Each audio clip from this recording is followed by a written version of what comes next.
How many times do we have to hear it? Trump's a liar, Trump's a liar.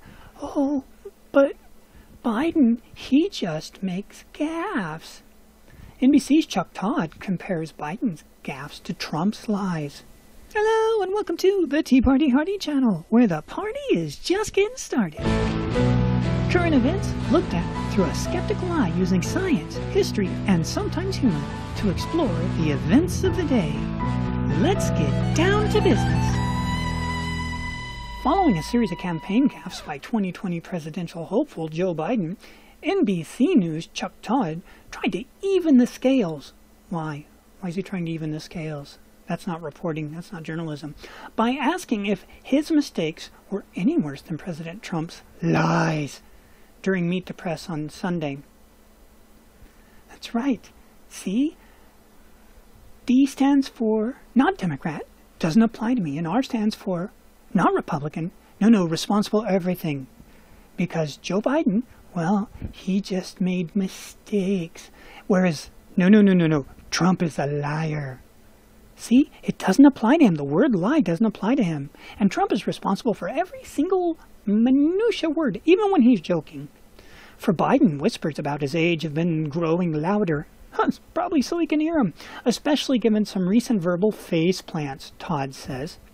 But the question is, in the age of Trump, is it possible to have the Biden gaffe conversation without having the Trump lies conversation?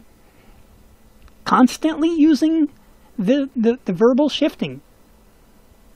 No, Biden doesn't lie, it's a gaffe. Trump, oh, he lies. He can't, oh, geez. He then played a montage which compared Biden's false story about a soldier in Afghanistan who refused to have a medal pinned to his chest and Trump's general lies. Todd cited the Washington Post article claiming Trump has made 12,000 false and misleading statements. You know, if you're going to say misleading, you can have a lot of fun with that, because that includes jokes, and so does that list. And why didn't they do that with Obama? Why didn't they do that with Bill Clinton? Why don't they do it with any politician? During his oh, that's right, because they hate Trump. Oh, sorry, forgot. I'm good now. During his presidency, to back up his narration, do Biden's gaffes, verbal slips, and conflations matter in the age of a president who lies? Dude, you just listed gaffe, lie, verbal slip-ups, lie, conflations, lie. Oh, I don't care if the sky is blue. I'm a Democrat. It's aqua. While his gaffes may not matter to voters, Biden's opponents are already indirectly making the case that it should. Okay, look, and Chuck Todd keeps going back and forth with, is it the age or is it the lying? Oh, sorry, gaffes. And if you want to do the age, Biden will be older than Ronald Reagan, who was our oldest president, was when Reagan left. Biden will go in older than when Reagan, our oldest president, left. If you think that's a good idea, then you're just desperate. Okay, so another comparison, in case you don't believe me. Trump lies, Biden slips, but the fact checks tell a different story. When a politician stretches the truth, did he misspeak or did he lie? The way in which fact checkers frame the hyperbole and falsehoods that typically define the political sphere tells us a lot about the fractured state of society, but the narrative of Donald Trump as an unparalleled serial liar appears at odds with the actual fact-checking verdicts. CNN summarized the partisan divide best when it argued this week that Joe Biden's misspeaks, misrememberings, and other gaffes, lie, are not the same as Trump's merciful daily assaults on the truth, and that voters must distinguish between Biden's slips and Trump's cavalcade of lies. Because you see, D stands for doesn't apply to me, and R stands for you're responsible for everything. Fact-checkers have often adopted a similar distinction in their editorialized headlines, labeling Trump's errors as bizarre, baffling, bungles, and whoppers, whereas his predecessor, Barack Obama's, were merely misleading or cherry-picked. So then they do a comparison with the fact-checking. While it's difficult to directly compare such a wide range of verdicts and Trump's number of fact checks far exceeds Biden's. That tells you a lot. It's worth noting that both candidates had 38% of their claims labeled false. Both candidates had 38% of their claims labeled false. 46% of Trump's statements were merely misleading in the view of the fact checkers rather than false, compared with 38% of Biden's. And 8% of Trump's statements were judged to be true versus none of Biden's. None of Biden's. In contrast to CNN's depiction of Trump as an unrestrained liar and the vivid language used in the fact-check headlines, when it comes down to actual verdicts, it seems the fact-checkers haven't measured Trump's statements over the last 4 months to be significantly worse than those in Biden's. Nope. They're kind of coming out the same, unless you include the fact that Biden's had 0 measured as true. And David Brooks, oh, he's playing in on this game too. He's supposed to be the conservative on PBS NewsHour. Oh, yes, I laugh. If he's a conservative, then Homer Simpson is the first African-American cartoon.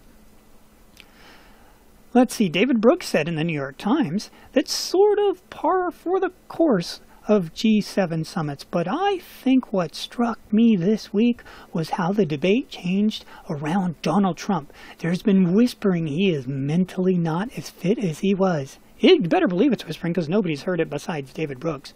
And impairments are rising. Are his impairments rising? That somehow seemed to be on the rise and now became public conversation. Outside of you, I haven't heard it anywhere. When he said his father was born in Germany, when your father was born in the Bronx, that's something you normally don't get wrong. That's not something you normally get wrong. That his wife is good friends with the North Korean leader when she'd never met him. Okay, I could totally see Trump stretching that one. But the dad thing? Yeah, okay, that's an issue. For sure.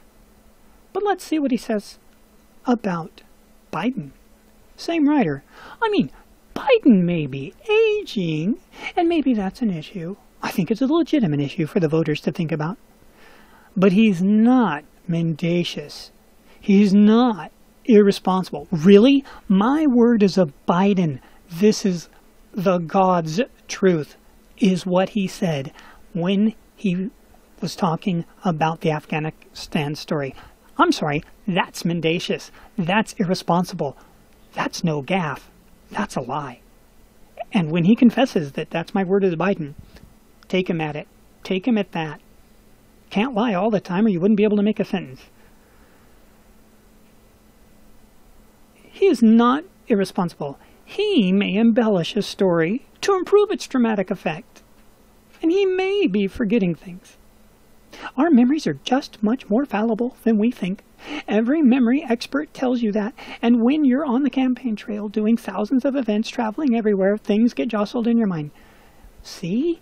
Democrats, rules don't apply to us. They're only for the Republicans. Want more proof? Do you need more proof? The Biden gaffe machine sparks worry for Democrats.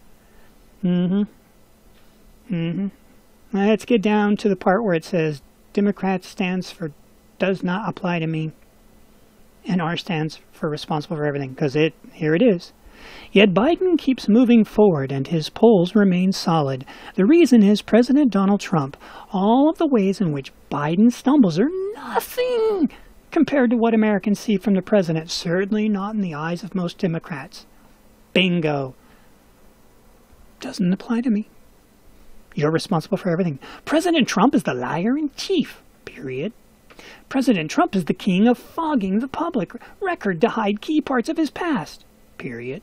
President Trump is the politician who is unstable, out of control, and incapable of carrying out the responsibilities he holds, period. And yet, we have the best economy in how long? And the Democrats have done what? To flank him?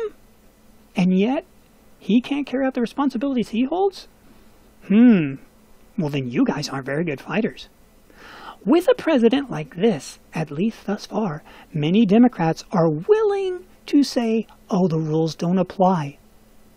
willing to forgive Biden for flaws such as the Afghanistan story and everything else, because they don't apply to us. We're a damn move along, move along. And they will support his campaign. Even most of his progressive opponents would probably back him should the other candidates lose by the time of the convention. Biden recognizes his problem, but also puts it in context. I'm a gaffe machine. No, dude, you're a flat-out liar. He said in just December, but my God, what a wonderful thing compared to the guy who can't tell the truth. Well, you must be referring to yourself, because your gaffes are your lies. And let's not forget, it was Biden who got kicked out of his last presidential run because he got busted for plagiarizing another politician's life story. This is not new. Biden joins the long list of politicians who lie. But the point of this is, over and over and over, you will always find Dems saying, all the ways in which Biden stumbles Americans to the president, certainly in the eyes of the Democrats. What do you think? We hope you enjoyed the content, and if you did, feel free to like, subscribe, come on back anytime. You're always welcome here as part of the family, and we'll see you in the future.